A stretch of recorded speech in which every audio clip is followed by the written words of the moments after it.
we're in our red Model Y with my dad. And this is a really interesting story and a good video for today because why he's in here and driving on FSD is actually a pretty cool story. So my dad over here is getting surgery here in a couple of weeks on his arm. And what's the rehab time? 6 weeks or something? No driving, 6 weeks. No driving for 6 weeks. Well, so it's not that he can't drive, but he will be very limited in his ability to drive. So he started sending me pictures of some used Teslas that they had on their lots. Does this one have full self-driving? Does this one have full self-driving? And I finally asked him, what are you trying to do? So he still has to get around a lot. And full self-driving is so good that this became an option to solve an actual problem. But what I'm curious about, and I have not asked him yet until right now, is why were you so confident that this was even going to be possible? Like, how did you come to the conclusion that FSD is going to be an option for you? Because the first time I drove FSD was with him at his house, and it was kind of sketch. So it's not like you drive it every day.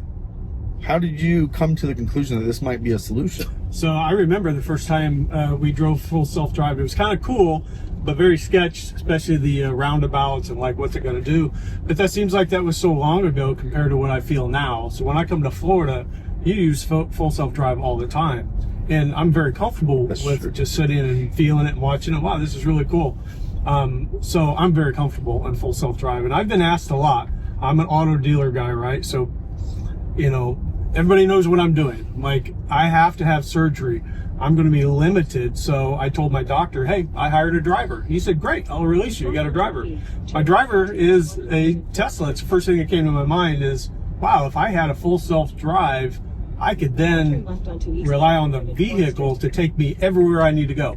And I don't have to worry about my arm being locked to myself, and I can get around. So it's very important that I'm able to get around. And this was the first thing that came to mind was full self-drive. I don't have any vehicles in my lineup that has anything like this. So it's kind of cool. Yeah. And so he'll have the use of one arm. So he could drive. Normally it would be very inconvenient. This is a much safer way to do it. And having the ability to use his other arm, he can still disengage if something critical came up. He still has control of the vehicle. But this is a really interesting real world, real life situation that just happened. And I didn't think about that. So when they do come to visit us, I'm always on full self-drive. I don't usually drive anymore at this point. So yeah, I guess you have been exposed to it quite a bit. You've actually kind of had a backseat to some of the enhancements of full self-driving over the years. So I think version 10 was the first that was publicly available, and it was kind of scary and it didn't get much better. And you can look historically, I have been critical of FSD, absolutely critical, until V12 came out last year in the summer. That's when things started coming together like, oh, this could actually work. So ever since then, I've seen the path to this doing what it's doing right now. Just driving up here, 100% FSD from Florida to Indianapolis. And I did have to make a correction for it to park correctly at a charging stall 3 times. Other than that, the car drove 100% on its own. And that's just how far this has come. So I thought it was fun though, because he comes from a world that's not supposed to want to do anything to do with Tesla, understandably so. But fortunately, he's been pretty open to EVs. He's been pretty open to a lot of this technology.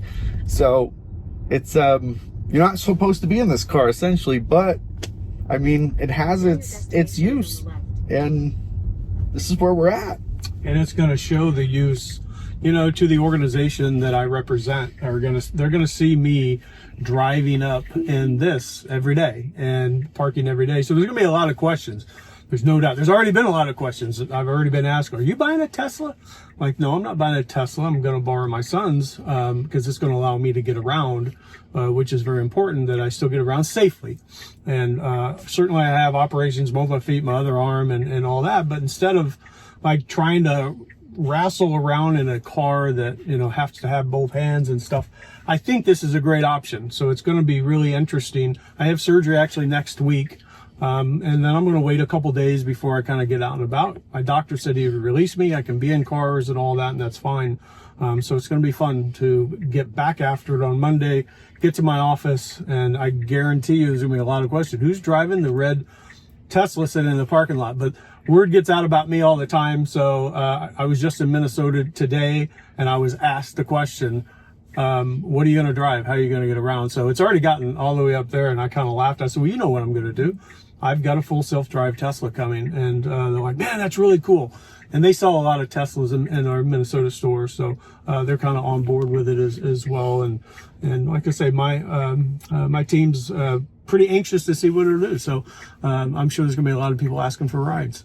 Yeah, and that's what's beautiful about this. It's not just a Tesla thing. This is the future. Tesla's not going to be the only one that's able to do full self-driving. You know, we're looking at a couple of Hummers here in his neighborhood. Those cars are going to drive themselves in the future. And this whole idea of even car ownership is at question. And that's kind of scary for people like me that love cars, and certainly for you that loves cars. So the future is beautiful, but it's very different than what we're used to. And it's just so cool to be alive at a time.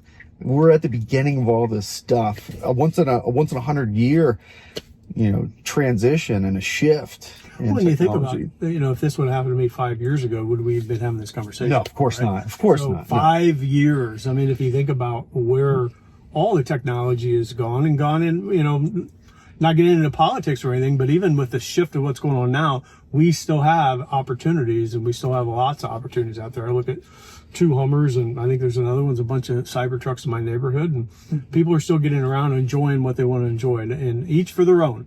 And I don't push EV vehicles. I don't push ICE vehicles. I push what's good for you and what works for you. And obviously, I'm a fan of all types of vehicles, and this technology is going to be fun. It's going to be fun to try it out.